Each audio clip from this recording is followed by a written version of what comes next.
Hey, welcome back to Evil's Comics. I'm Evil Mike, and I have another review for you. This is Supergirl Woman of Tomorrow, issue 5 of 8. It is written by Tom King, artist by Bilquis Evely, colorist is Matheus Lopez, and then we got letters by Clayton Cowles. At the very end of this review, I will show you some of the art from the book. Um, this First off, this story is phenomenal. It's one of my top favorite that DC has dropped recently from 2021.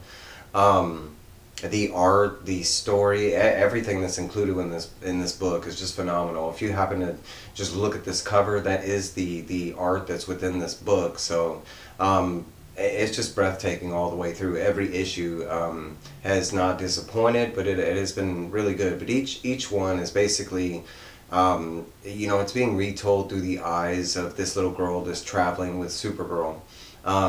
They are basically on the hunt after this guy named Krim, and like Krim of the something hills, but basically he's like this, the bad guy of the book, and it's just, Supergirl has been hired by this girl to track down this guy and basically either capture him, and the little girl hopes to kill him for revenge, because this guy ended up killing her whole family and basically her whole city. So all the books are just told in like kind of her perspective of like the journey and like different parts of the journey, and she even admits in the retelling that some things are specifically from her eyes and her perspective, so it might not have happened that way, kind of thing. um, but this specific story, it seems like Supergirl and the little girl, and I'm drawing a blank, bad with names, guys, but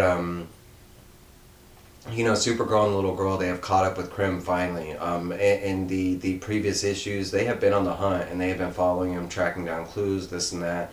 But the very beginning of this book, bam, Krim is right there, and it looks like they are in the thick of it.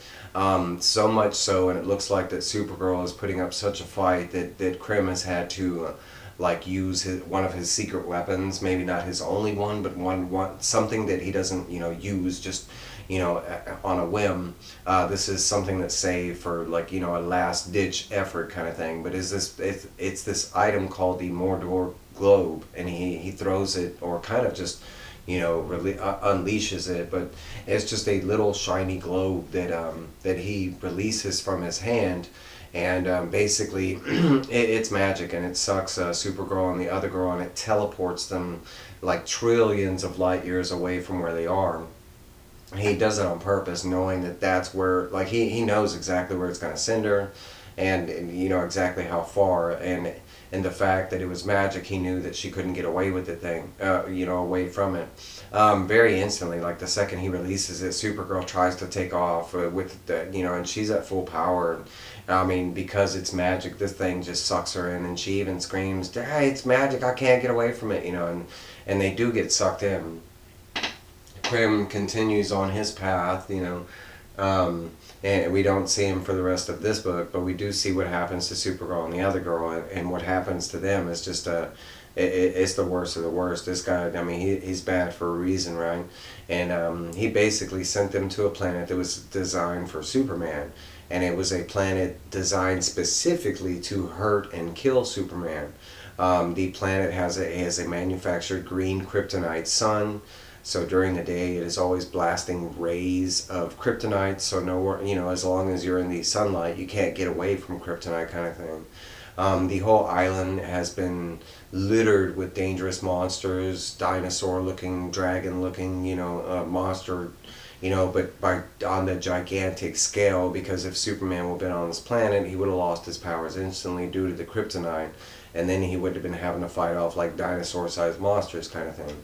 That's the whole plan, the design. There's even like 1 ounce of water on this planet, specifically designed in the middle of the planet, and it's surrounded by a luscious oasis and forest and this and that. But even the water itself is a trap. Like it houses some of the more dangerous monsters that have been, released on this planet. But the second the globe kind of spits them out on this planet, Supergirl instantly knows where they are, the fate that she's kind of in store for, because she even explains to the little girl the second they get there, and she says, yeah, Superman was here, and he says it's the like the most excruciating pain he's ever suffered in his whole life, even worse than Doomsday.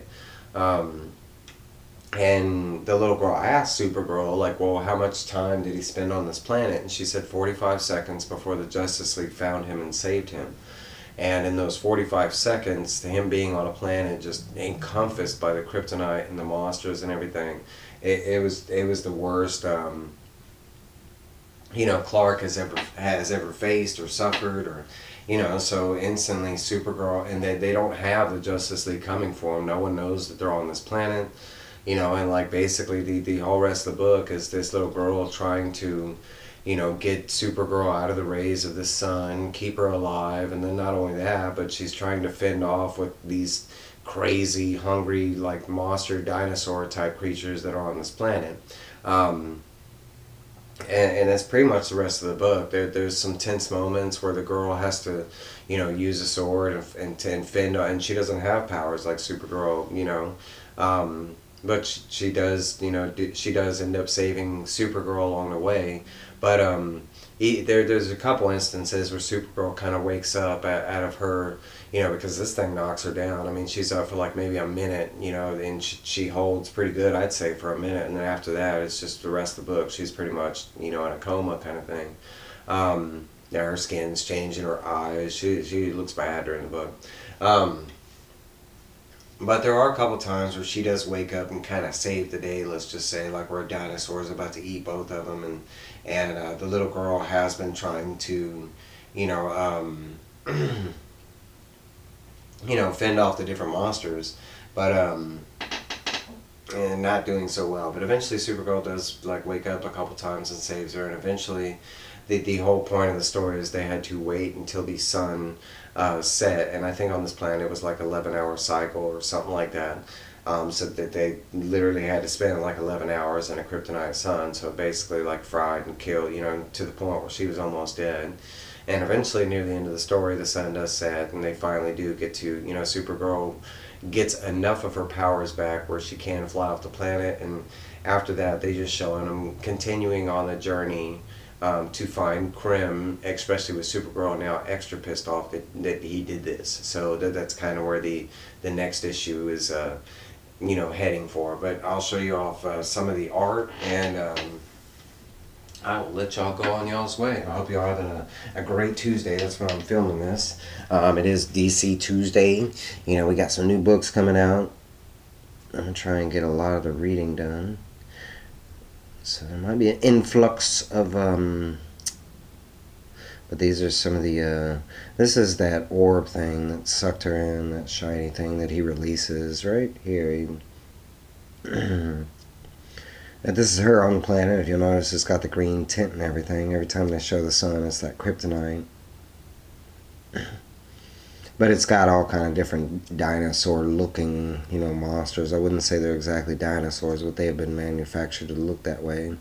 But that is pretty much it. I'll show you like one scene where Supergirl kind of wakes up and kind of save the day. Because there is one scene where she wakes up and she doesn't recognize the little girl either. And that's kind of a scary scene.